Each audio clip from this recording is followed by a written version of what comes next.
Hello, everyone. Welcome and thank you so much for joining us for our 22nd episode of How Well Are You, the talk show. We are really moving right along. So, we started in March and we're just marching right along, no pun intended. So, here we're committed to dismantling the stigma associated with mental illness. And I always say one show or one episode at a time. So, in this evening's episode, we're going to be discussing overcoming childhood PTSD, projection, and mental health obstacles.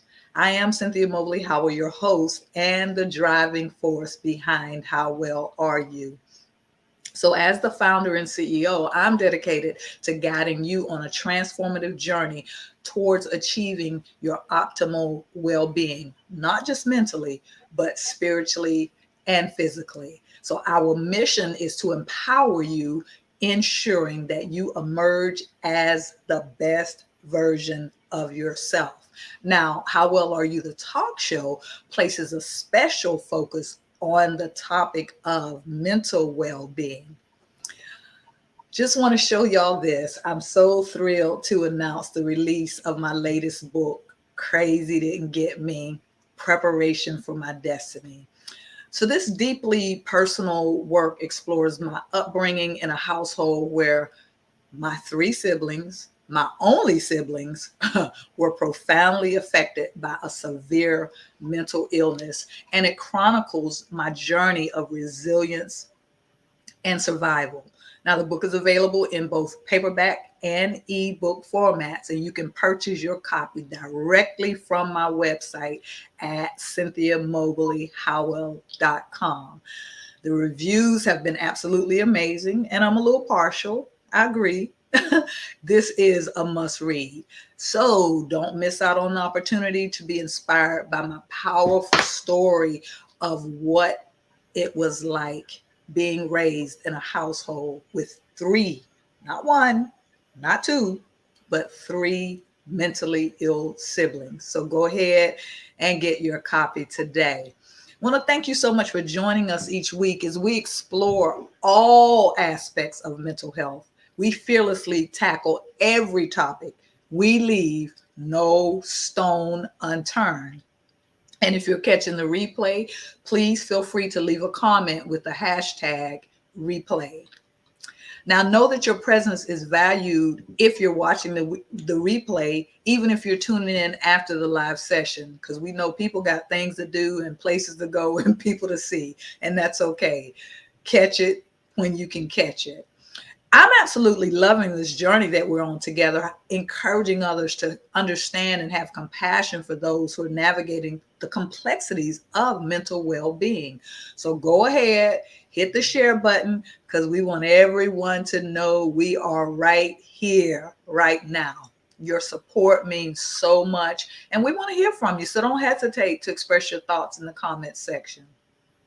Today, we have the privilege of welcoming a truly remarkable guest who's going to be sharing her expertise and offering valuable insights on our topic. Now, I ran across this gorgeous young lady. I was actually speaking earlier this year, I believe, with the Black Mental Health Speaker Series. I always get those words mixed up, but we were on the same platform. And I was listening to her, and when I tell you, she dropped the mic. Her energy, her expertise, she just had so much force and so much power behind what she was saying, and she was so compelling. And I'm like, I got to get her on the show. So I reached out to this awesome young lady, and I'm so glad she said yes. So I need you all to go ahead, tag someone, click the share button, because we want to spread the knowledge and make a positive impact on more lives. So with great pleasure, allow me to introduce our remarkable guest, Dr. Chanell Dingle-Sermon. Now, Dr. Sermon is a highly accomplished individual. She's recognized as an award-winning educator. She's a minister, speaker, nonprofit CEO, and trailblazer. You go, girl. She has achieved notable success in pageantry, holding queen titles at the state, national, and hold on. Yeah, you know what I'm about to say, and international levels. Ah, go on, girl. Dr. Dingle-Sermon's educational background includes a Bachelor of Science degree in art education from South Carolina State University, a Master of Education degree from Liberty University, and a Doctor of Education degree in curriculum and instruction from Capella University. Go on with your bad self, Queen. Her contributions have been acknowledged through the receipt of prestigious honors such as the President's Lifetime Achievement Award. She has also been granted the honorary titles of PhD. Now, she hasn't earned, but she's also been granted an honorary title of PhD and Doctor of Divinity from the Mount Olives Ministerial Bible Institute in Lagos, Nigeria. So she has an earned degree, doctoral degree, and she holds honorary doctoral. So she's just bad to the bone. With over a decade of experience in the field of education, Dr. Dingle-Sermon imparts Bible-based messages through her ministry. I love this. I Am Pretty Doc Ministries.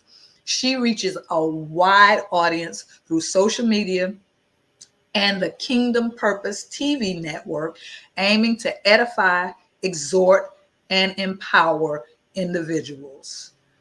Let's extend a very warm welcome to Dr. Chanell Dingle-Sermon. Hey, Dr. Sermon. Hi, it is so wonderful to be on your show. Well, it is so good to have you again. I just want to thank you so much. As I said, when I heard you on the platform that we shared, I knew I had to have you on the show. And I see my friend and brother, Wesley Watkins, Wesley Panama, evangelist Wesley Panama Watkins Jr. here. And he's saying congratulations to you. I'm sure he's talking to you Thank you about so all those much. wonderful accolades. Absolutely. So yeah, when I heard you on the platform that we shared together back in March or whenever it was, I'm like, I gotta have her. This girl is a powerhouse and she knows her stuff. So again, I reached out to her and she said yes. And so again, I want to thank you so much and welcome you to the platform. So I'm going to go ahead and ask you, we're talking about overcoming childhood, whenever you're experiencing PTSD because of childhood experiences. And we're going to start there. Now, apparently you're in education and you are a teacher, you teach art, but you're dealing with young people all the time. But if you don't mind me asking, where did your passion for speaking about PTSD, uh, projection, and overcoming mental health obstacles, do you have some personal experience that brought you to this point, Dr. Sermon? Yes, I think all this ties into ministry, and I think whenever you're helping somebody overcome something, whether it's on a mental level, spiritual level, it is a form of ministry. So to talk about PTSD or any obstacle that is mental or whatever, to me it helps me too to know that I'm helping someone else. Um, with PTSD, one of my parents were in the military, and I hate that my parent went through that, but also that parent's judgment was also off. And It caused a lot of ruckus in the home. And coming up as a child, I didn't understand that going through the military could make somebody like that, because, I was being mistreated at times. Expectations were being placed on me, at times, not just by one parent, but both parents. Unrealistic expectations, things I had to deal with as a child, um, that brought about, the things I've seen in the home that brought about the PTSD, trauma, and things like that. And and I had to get to the point where now I'm no longer expecting apologies. I'm not expecting them to understand how I feel or whatever. So um, when it comes to dealing with PTSD, you just have to look at it as a learning process, a growing process as well, an understanding process, and then I have to figure out what will bring closure to the process for me. So, Dr. Sermon, you mentioned things that were said, or there may even been things that should have been said that weren't said. But you mentioned things that were said that affected you as a child. What type of what type of words were spoken, if you don't mind me asking, to you that were not so positive, if you will? And let's be real clear, you all, our parents are who they are. I'm a parent, and parenting does not come with a manual. And then if you're dealing with parenting, if there are some mental health issues on top of just dealing with parenting, because parenting is a whole situation within itself. But then imagine you are a parent, or you have a parent who is also dealing with some mental health issues on top of being a parent. That is a lot. So can you share with us some of the things that were said that did not cause you to be in a very good space as a child, and you carried those things over maybe into being a teenager or a young adult, and even an adult, and had to eventually work on overcoming those things or those words that were spoken? Because we do know that words do have power.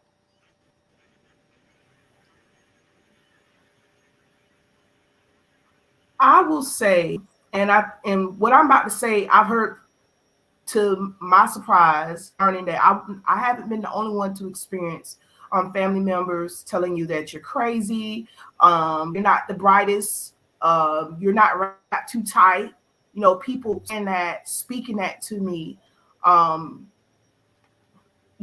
getting picked on because of my weight. And it's not also just words, it's also in what people do. Coming up, people were ashamed of me because I was the fat child or the largest child. And um, people found it a lot easier to criticize me rather than work with me at times. So it was very rare that somebody would try to work with me, and I think some people believe they did, but if you're on the receiving end, you just feel like, well, whatever it is that you're trying to do is not enough. But um, so it was just part of taking shots at my mental health, getting blamed for things that are not my fault. Um, as a child, these were things that happened, and these are things that I wish that I would have been able to talk to my parents about today. But there are some things I don't think they're ready to see themselves through my scope of what I've experienced through them. I can certainly, and thank you so much for sharing that. I can certainly relate to a lot of what you said. One thing that I can relate to is with regard, and I was never, my intellect or what have you was never challenged, but it was always about my appearance. And the thing about it is, it did not just come from the outside, it came from the inside. It came from the one who was supposed to nurture and to love me, but I was too dark.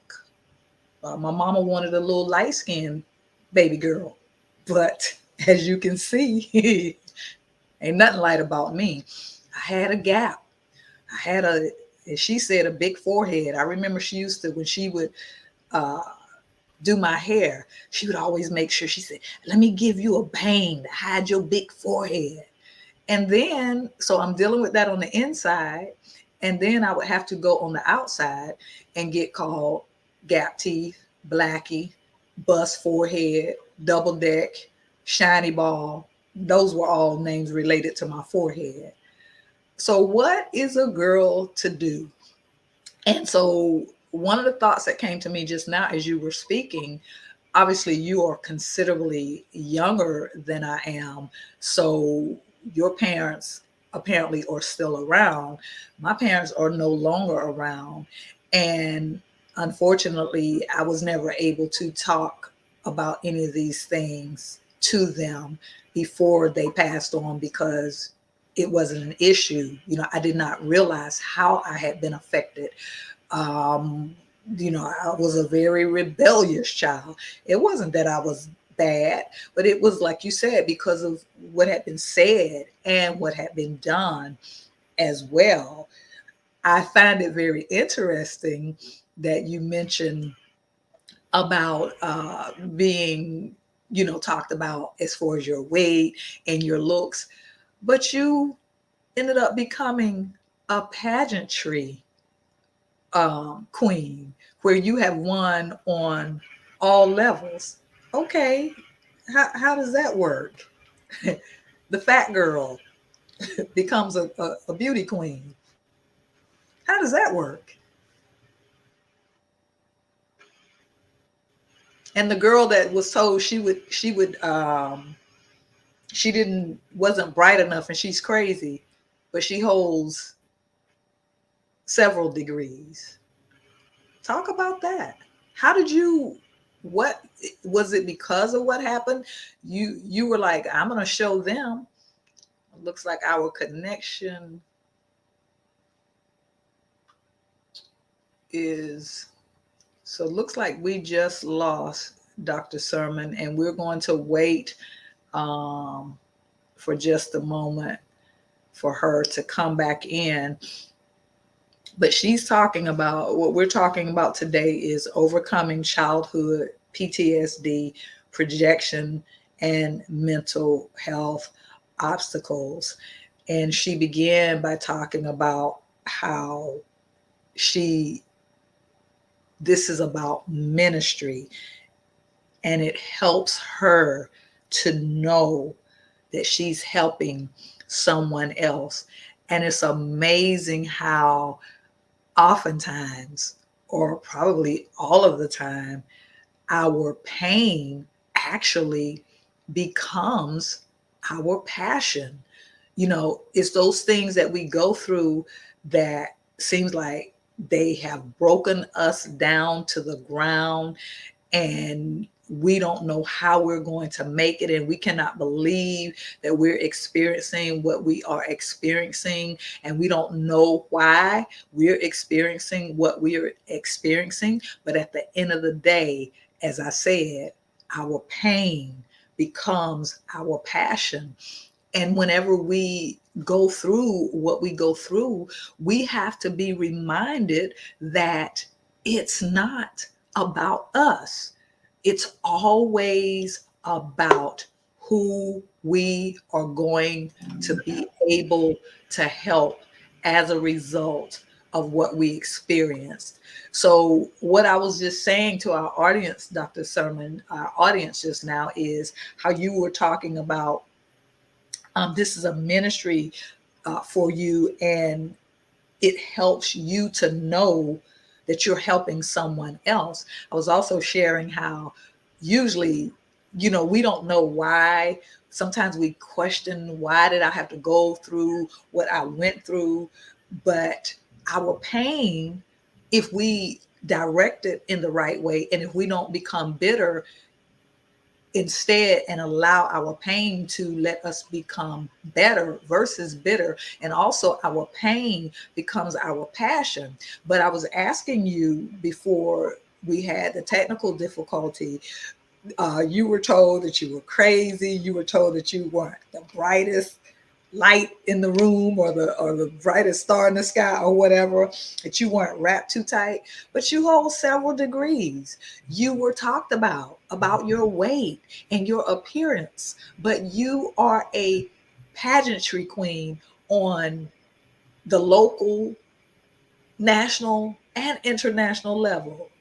How does that work? Tell me about that. You know what I have to understand, because even with all of what I accomplished, oh, some of them still feel the same way. And it's nothing I can do about it at this point except pray for them and just live my life.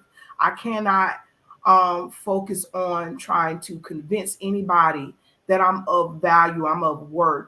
I look at it as a model laid out in the Bible concerning a prophet is not accepted in his or her own town. So where I come from, people know what I used to be, what I used to do, or their perception of me. They know where my flaws were, that they see my mistakes, and then they have already in their mind formulated that no matter what I do, I'm still going to be the sorry person in front of them, or this nobody to them. And so I've gotten to the point that, okay, I have to let them think or believe whatever they want to believe about me. But when everybody else get a dose of me, that's not them, that seen my early beginnings and my growth and things like that, you know, everybody else will appreciate it in other places. And even if that wasn't the case, I still have to be available for me. I have to preserve me. I have to give myself a pat on the back, because David encouraged himself in the Lord as well. you know um I think I covered that question. Okay. You did. And you said something that I love. You said, first of all, you talked about despite your accomplishments, obviously, they don't just hand you degrees. They don't just, walk around handing people degrees because they want to. Obviously, you earn your degrees. But then on top of that, because of your work, you have been privy to some honorary degrees as well. And then on top of that, again, you've gone on to become a pageant queen. And despite all of that, you said they, and I'm going to leave that alone unless you choose to divulge who they are. You said they, some of them, still feel the same way. But this is what I love what you said. You said, you know, I got to move on. I got to do what I got to do. I have to be available for me.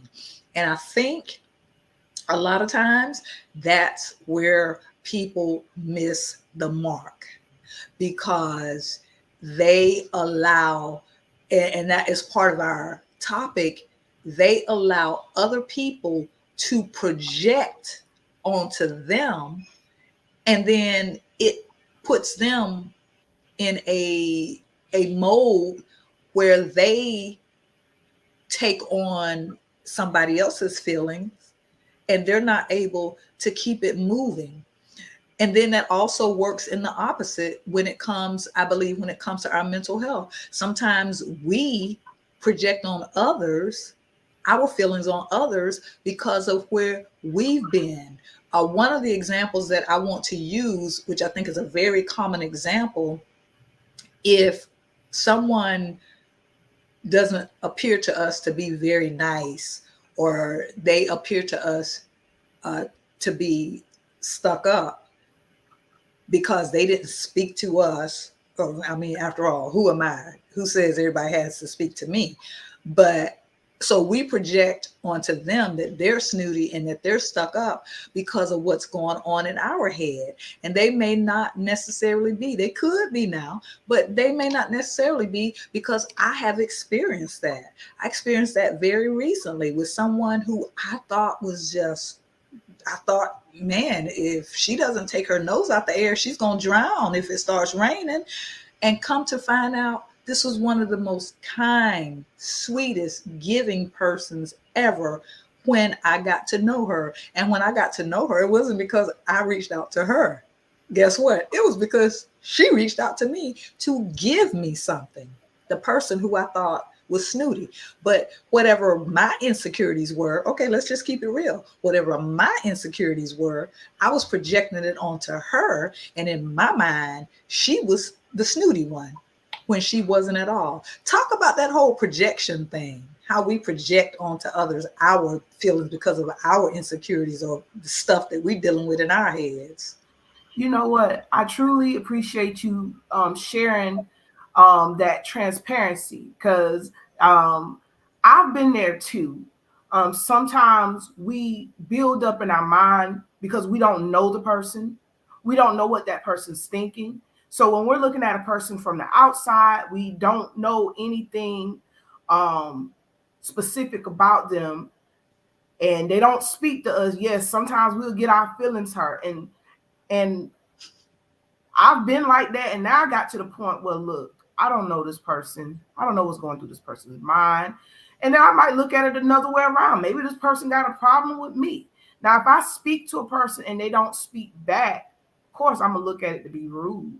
But if it's one of those things where neither one of us speak passing by or whatever, recently it was something like that. On my job, I walked past somebody that's new.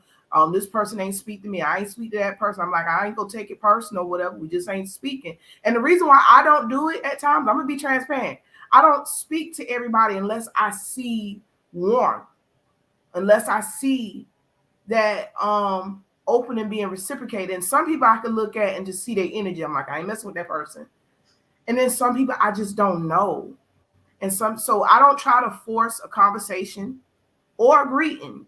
I'll speak. And I one point in time, remember one time I went to a church, okay? And this is just one church. I don't want nobody to try to say, well, I ain't going to church because people do that. You can't control what everybody do. But I went to a church, and I just looked at this woman. I felt like this woman was going to speak back because I seen her, and we in the church and whatever. And I was like, good morning.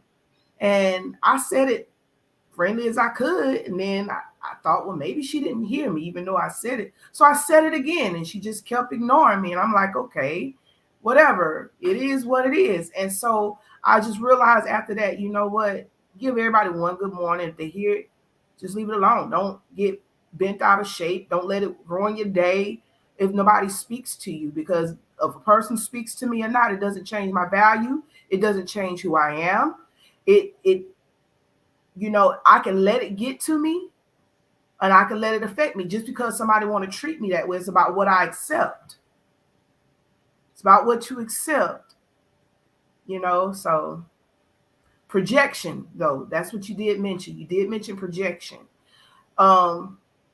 This is something that I've learned in recent years about projection. Whenever a person is struggling with something, if they have not mastered it with understanding, with eyes of understanding, then of course they're going to try to put their insecurities on someone else, especially if we don't want to believe that thing about ourselves. And so that's what a person that projects does. When I was doing the Black Speakers Network mental health series, one of the things I talked about was how the very people that projected on me that I was crazy, that something's wrong with me, most of them done had some type of incident where they was hospitalized for a mental thing or something. I had a family member.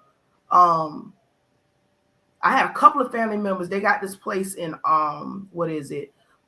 Columbia, South Carolina called Palmetto Richland Memorial Hospital. And some of those very same family members, they got this thing called the 11th floor. The 11th floor, I don't know if it's still called the mental behavior floor, but on the 11th floor, that's where they would send people to get evaluated or whatever. So a couple of people that done said those types of things to me was on the 11th floor of Palmetto Richland Memorial, now known as Prisma Hospital.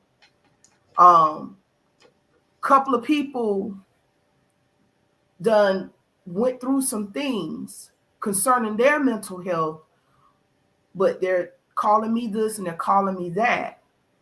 And so I had to learn to understand that even though those things hurt, I had to think about, well, how is their life speaking for them?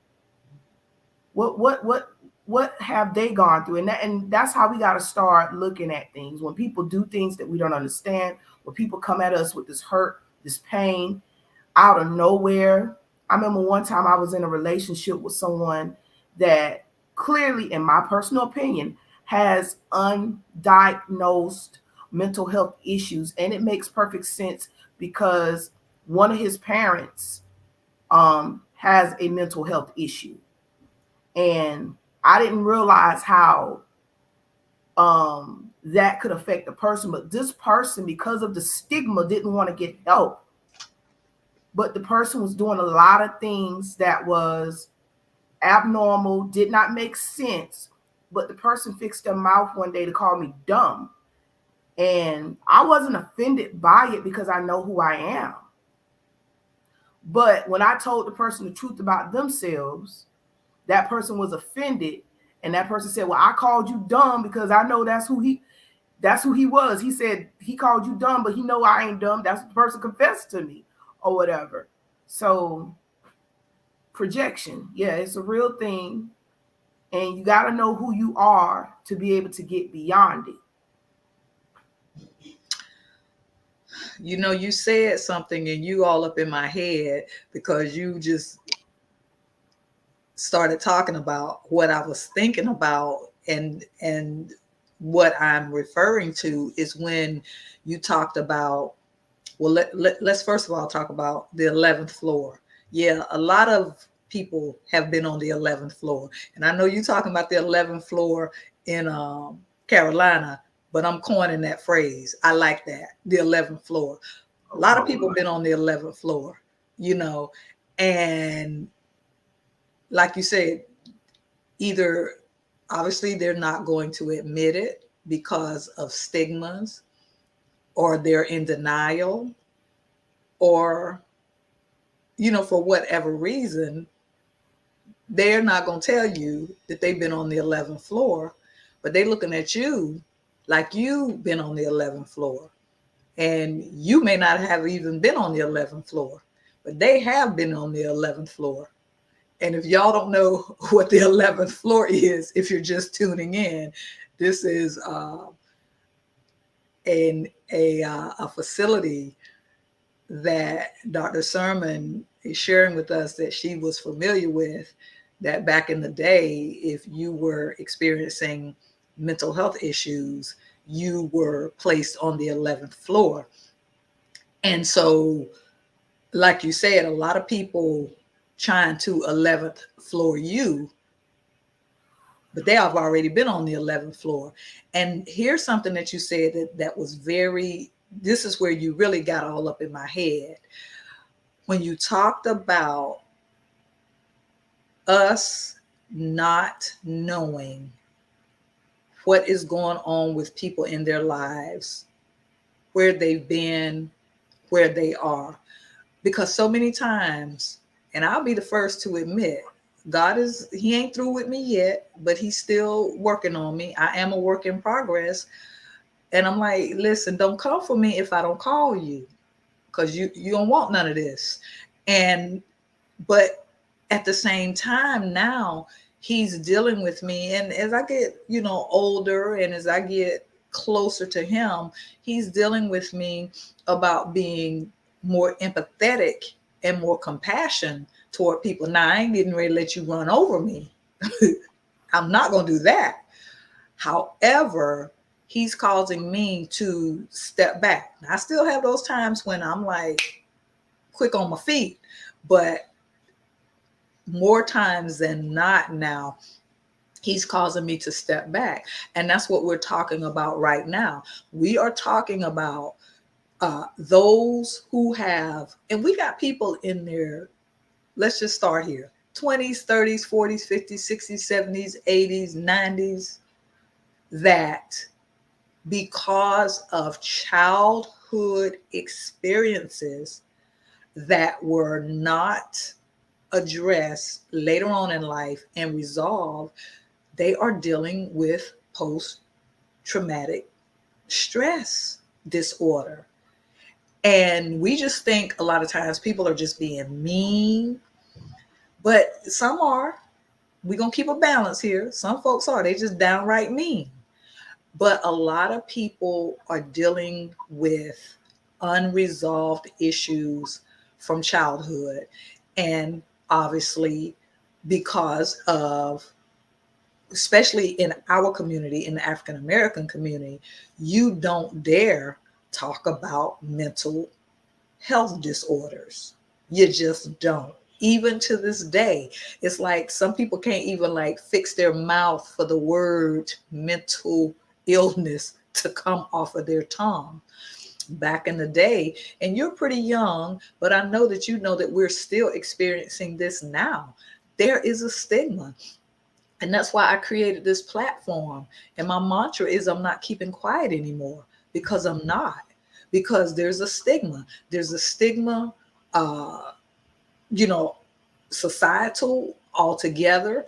But then when you narrow it down, there's stigma, especially in the African American community. And as I said last week, when you talk about therapy, you know, other races, Caucasians, you know, I'll just be specific, you know, with the limited knowledge that I have been going to therapy, seeing psychiatrists and psychologists. And then we deal with the church, you know, in the African American community. You're a minister, I'm a minister. So you know this, we think you can pray everything away. We think you can church everything away. And so there are so many people, unfortunately, who are well over in age now, who have never dealt with childhood traumas or experiences, and it has shaped who they are today. Can you talk a little bit about that?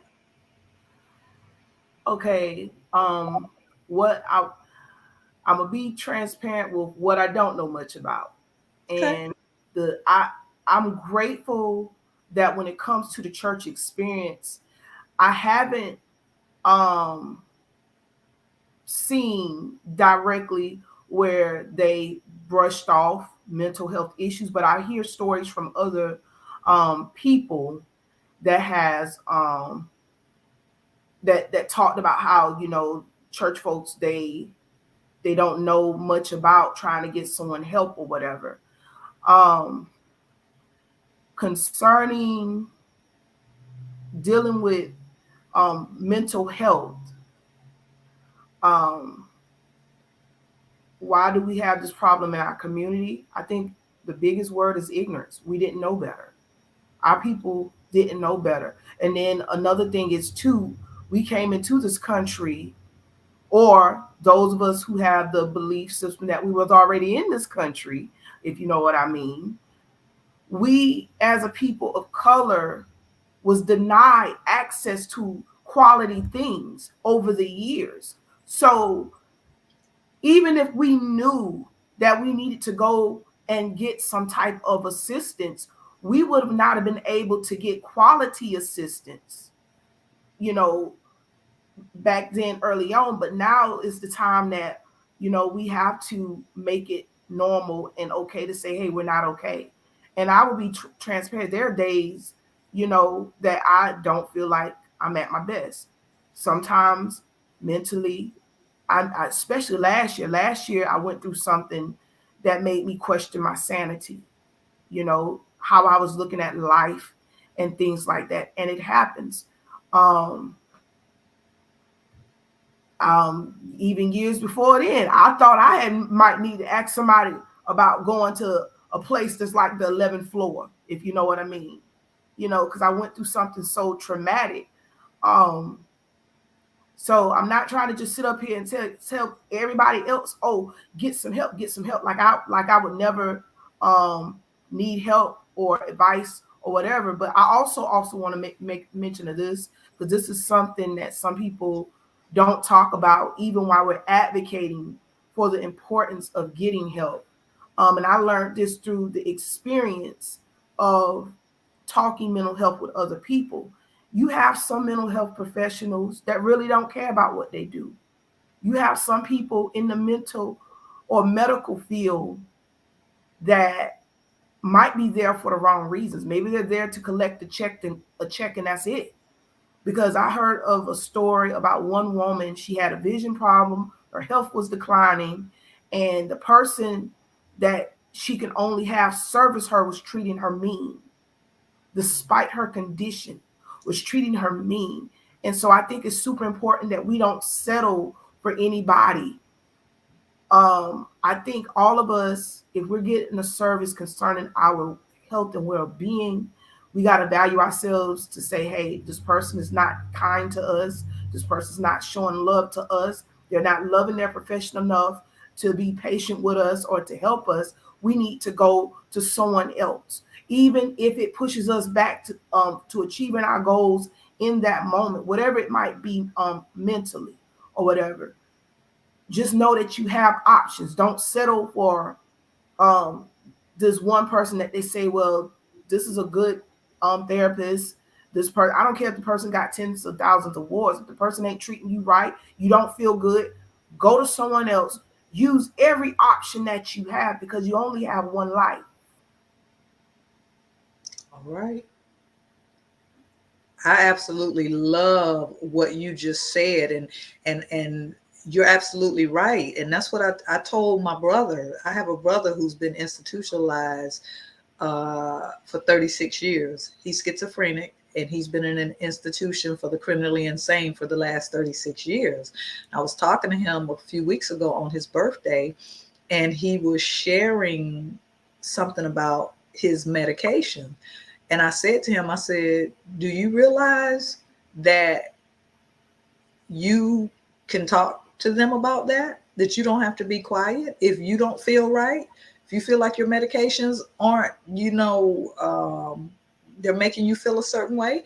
I said, you have the right to speak up and say something. So just like you were saying, if someone is in therapy, if they're seeing a psychiatrist, if they're seeing a therapist, if they're seeing a psychologist, whoever it is that they're seeing, and they don't feel like this person is relatable, they don't feel like this person is empathetic, always has a story of transparency where their mental health has been challenged. And the reason why I said I love this platform and I love that that happens is because that's why we are here. We're here to let you know you're not the only one. If you're out there and you're listening to us and you're having mental health challenges, you just heard Dr. Chanell say, hey, there's days when I wake up and I'm not at my best. And here you go. Your host is here, your host, whatever you want to call me. I wake up and there are days that I'm not at my best. The thing about it is, when you are not at your best, you know the difference when you're just having like a blue day or when your mental health is being challenged. And as Dr. Chanell and I were speaking about backstage, I said Saturdays are my self-care days. That's my self-care day. I don't do nothing, even if it's recreational. I don't do it. I don't do it because it throws what I do on Saturdays inside.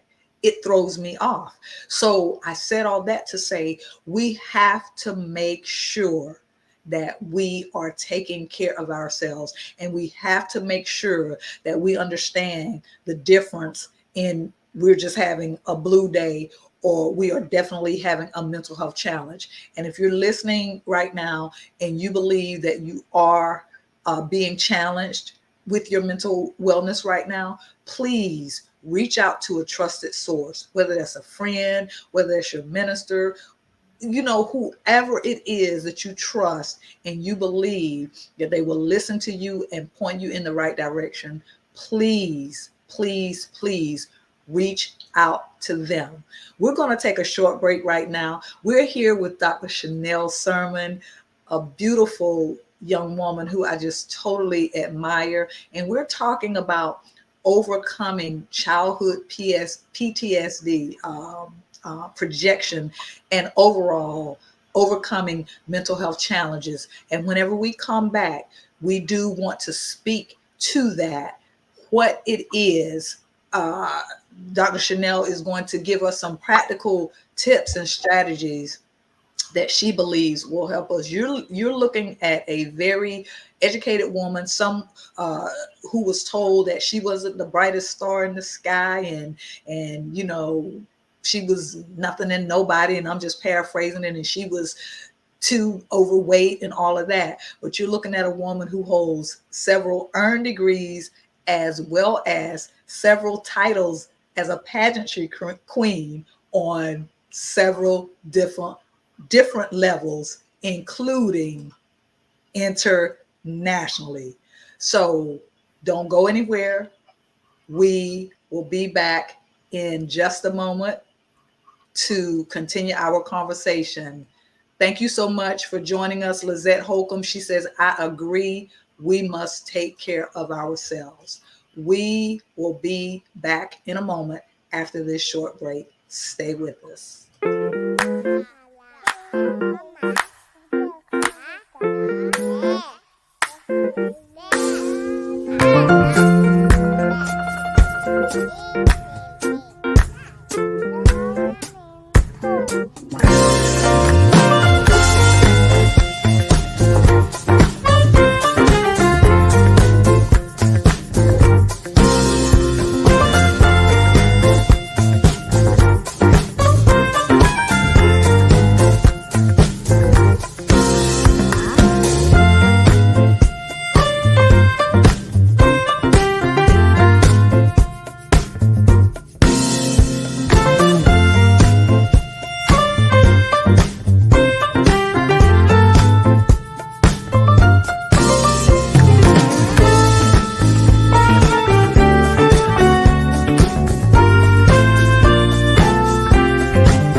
Hey, everybody. Welcome back. Welcome back. We're here with Dr. Dingle-Sermon, and we are talking about overcoming these experiences that we have as children that contribute to stuff that goes on as we get older. The PTSD thing and the projection, and overall how to overcome mental health challenges, especially after we have experienced some trauma as children. And earlier in the first half, we were talking about how so many of us go through things, and I say it at least, that we never work through these things, and we become 30, 40, 50, 60, 70, and 80, and we still, if you will,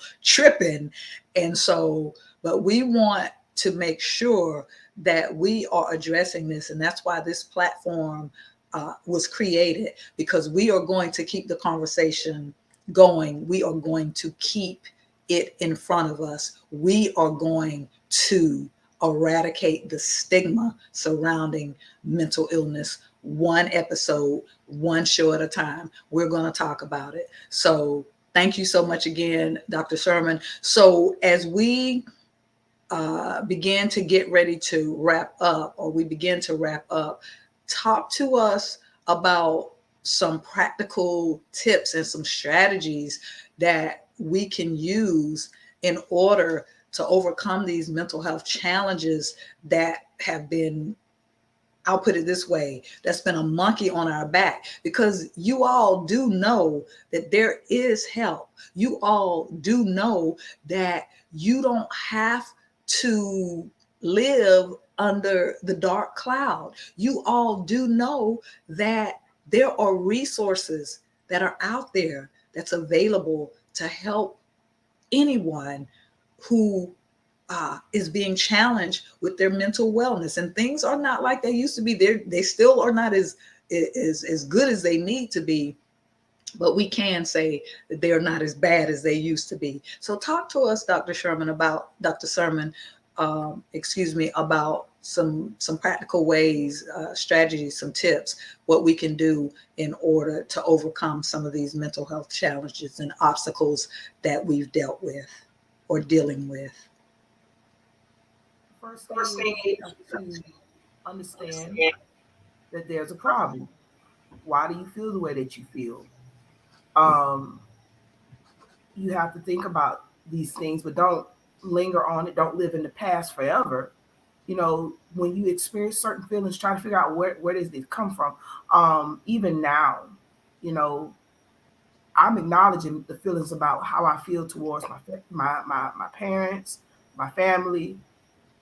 Um, when, especially if you're coming up as if you're a person that has been affected by childhood trauma, um, relationship trauma as well, you know, because you can, if you've been in a emotionally, physically abusive type relationship, that can leave you with a form of PTSD as well, even as you approach other relationships.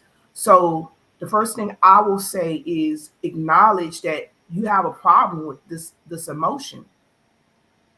And then the next thing is, what are you going to do about it?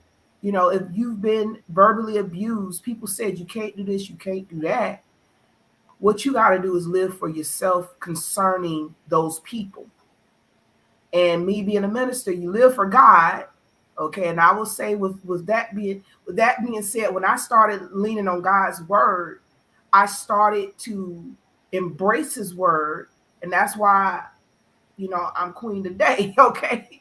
Um, you know, because I started believing what God's word says about me. God's word says I'm fearfully and wonderfully made. God's word also, when you are of the fold of Christ, it also tells you, his word also lets you know that you are royal. You are a chosen royal priesthood and a holy nation, peculiar people. So there's something about your life that's going to stand out, and Mm. something that's about you that's different and unique from everybody else. So those are some of the things that I gathered just by believing what God says about me. Now you take God's words and you try to see how they contrast with the negative things that people done told you, that said about you coming up, said about your relationships. So that's one way that you can start believing different about yourself. You have to start um, betting on you. You have Mm. to start re resetting yourself. Um, I want to say unlearning those bad habits, those bad things. Because when those people, when your loved ones, the people that you, come on now, the people that you grew up around, these are the people that you love, and they may well love you too, but they also got their toxic energy and they feed you some of that toxic stuff. So we start to believe that that's what we are. That's what we start to believe. We start to believe that when they say you're crazy, they say you're not good enough. We start to believe that that is what we are, which is not true. So we have to unlearn these lies. Okay, unlearn these lies. Also start working on yourself. Do what you love. You know, sometimes you're gonna have to disappoint people. being the person that you want to be. Don't let people tell you what you can and cannot do. If it's in your heart, if God placed it in your heart, go ahead and do it. Go for it. You know, some people, they don't see you can do it because they feel like they can't go no further than the stars, but you go to the moon and all the way up further as you can go. Just, don't let people get in your way. Do what you got to do. Forgive people too. Don't hold on. Don't try to make it. Don't try to go back and forth paying nobody back. That's a waste of time. The best revenge is showing the people that told you can't, and you don't do it to show them. But when you work on you, you ain't gonna have no choice but to show them if I'm making any sense. Do it for you. Do it for you. Do what makes you happy. Forget everybody that don't want to see you succeed, that don't understand how much they're hurting you. Understand you're not going to get an apology. Get over it. Some might apologize. Don't try to force a reconnection. At this point, we've been talking transparency throughout this whole message, right? Transparency for me is this: I don't talk to much of my family today, and I don't hate them. I don't hate them. I love them. I don't want anything bad to happen to them. But I don't believe in going back to the same environment that broke me. And I tried to have that conversation with them to say, hey, you hurt me coming up. And they didn't want to listen. I have done my part. And once you have done all that you can do, you just let it go and be what it is. You can leave that door for reconciliation open, but I'm not going back into their territory until I know it's safe and clear for me. Ooh, baby, you just dropped the mic right there. You you said, don't go back into the same environment that broke you. You ain't got to hate nobody.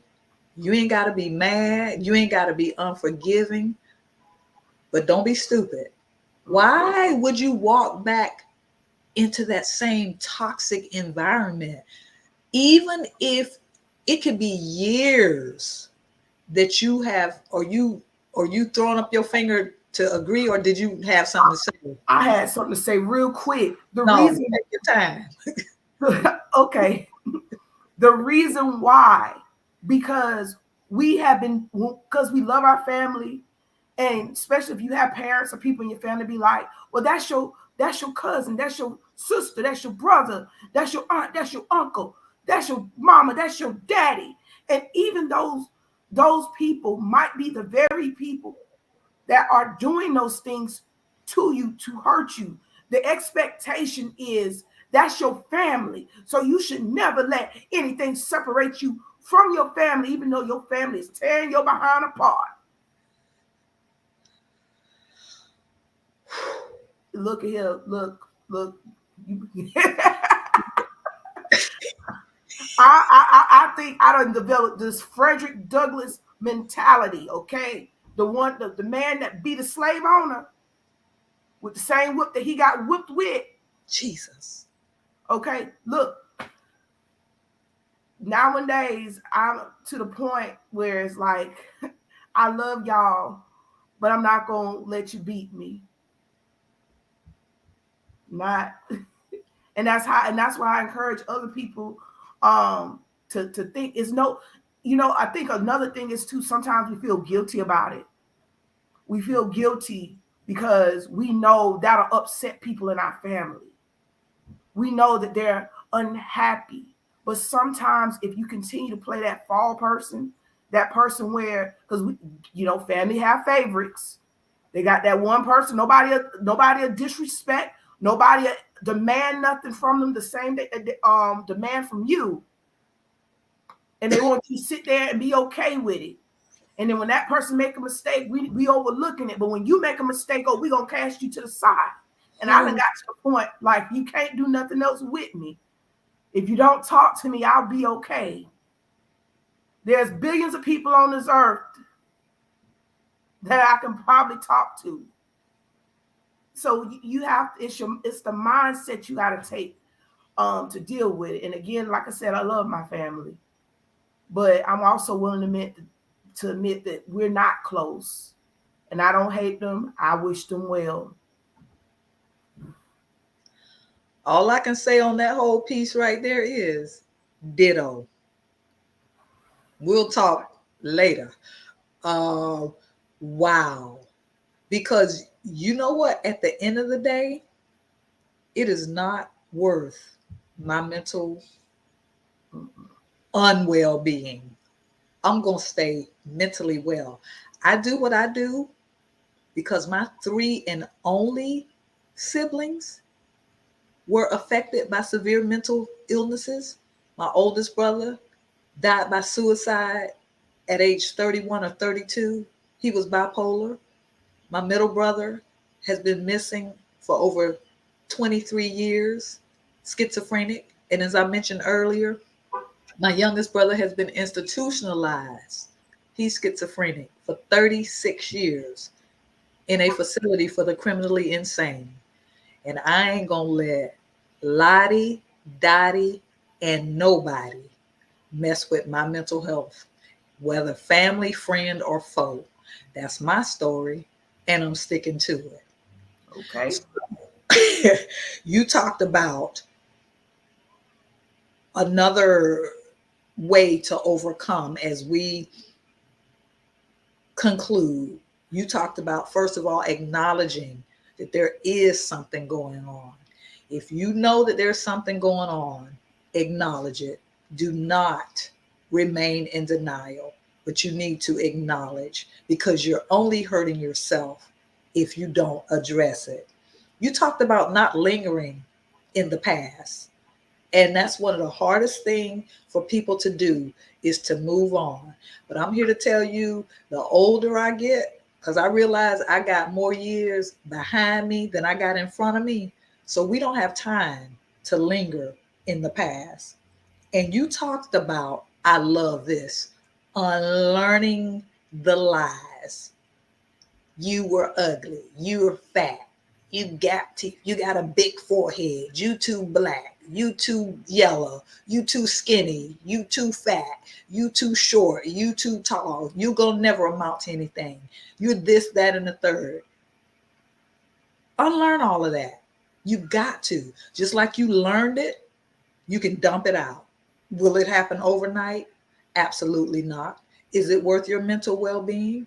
Is it worth you having good mental health or bad mental health, whatever it is I'm trying to say? Is it worth you losing your mental health, your good mental health? Let me put it that way. No, it's not.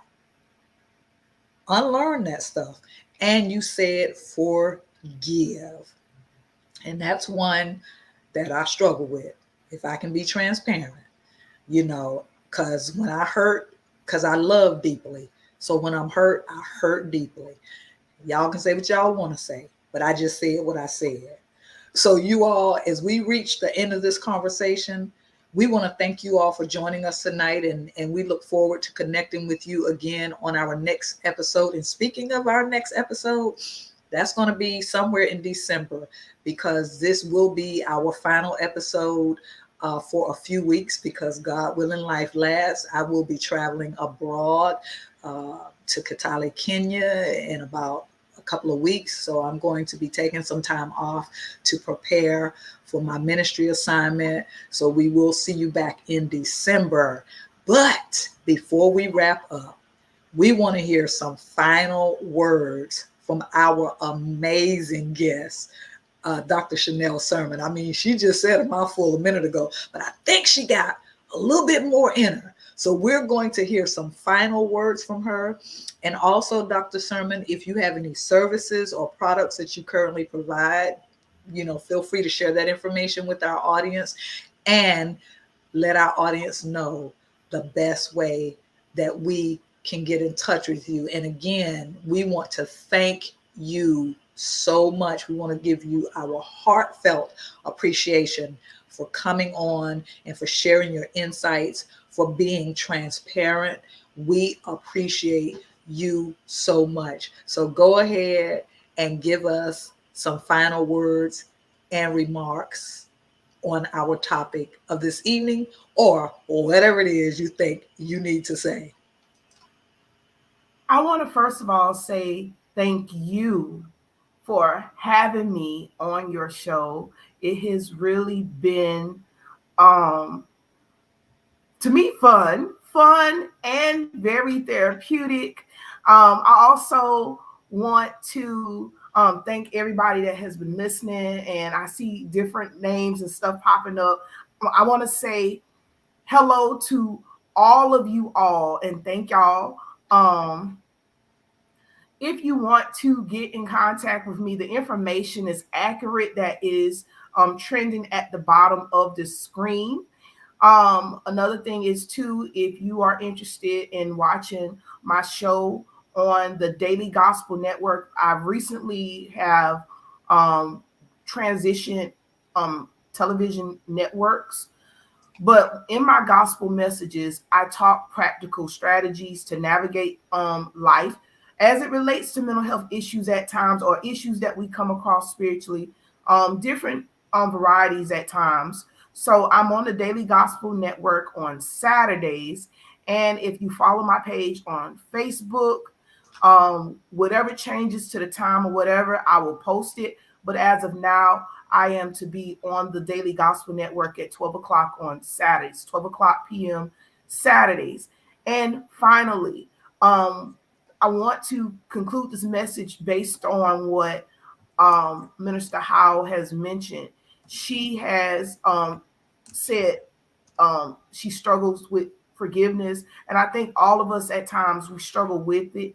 But what can help you overcome forgiving the people that have been a part of the trauma, we can also acknowledge our role. And I'm not going to say it's always our fault when people do things to us. Okay, it's not always the case, but sometimes we know some people do stuff and they blindside us with it. But one of the ways that you can understand forgiveness is this. My beliefs about it is that to forgive someone, it doesn't mean you have to go up to them and become best friends with them all over again. Some people, they did what they did and they're actually snakes, and that's the fact. They're snakes. If you know a snake is a snake, treat them as such. But at the same time, forgiveness is this: when you can move on and you not wish any ill on that person in your heart. You don't have to like what they did. You can still at times feel like, okay, well, I don't trust this person. That's perfectly okay. To me, that doesn't mean that you haven't forgiven that person. It just means, well, based on this experience, based on this record, based on the predicament this person put me in, I can't trust this person. And the common example of being able to forgive somebody and move on, if any of us was ever in a relationship before, whether you a man that had dated a woman that was toxic, or the other way around, a woman dating a man that was toxic, and let's say that person cheated on you, you can forgive that person without ever going back into a relationship with that person, can we not? So I want y'all to know, in that example, when people do the dirt to you, because sometimes people think, well, forgiveness is going back to that exact same state. And sometimes we give people places in our lives that they should have never had in the first place. Mm. And that's the mistake that we make, and we got to take ownership to it. We might have, you don't have to blame yourself for it, but you can realize what you have done and then try your best not to make that mistake again. Forgive yourself too.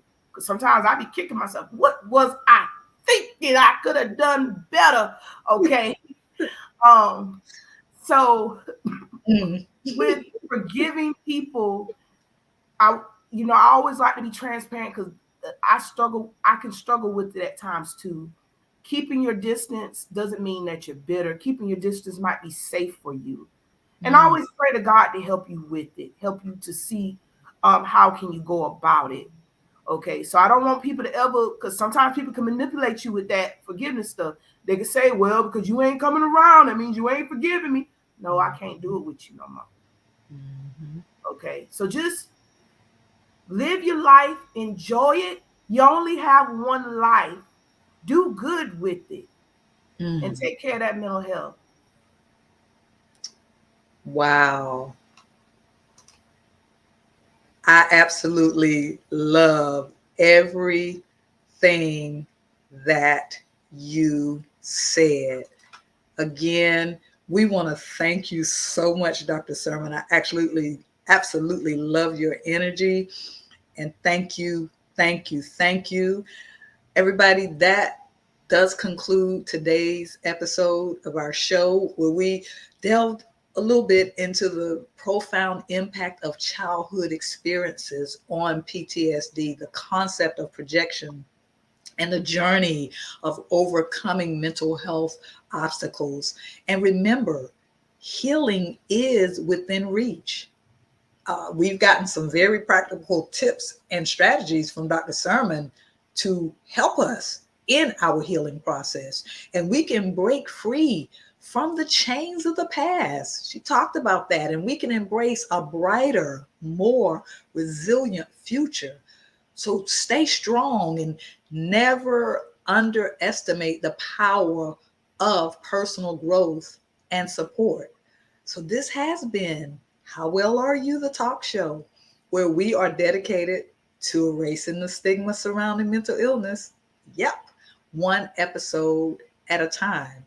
I am Cynthia Mobley-Howell. We are concluding for the time being. Remember, we won't be here for the next few weeks. We'll be back December. I'll let y'all know whatever day, I can't remember. But we want you to always remember to always take care of your minds. She said it, and I'm saying it again. So I am your passionate advocate for mental health. And guess what? I, and I say this with every bit of fervor that I can muster up, I am not keeping quiet anymore. Peace.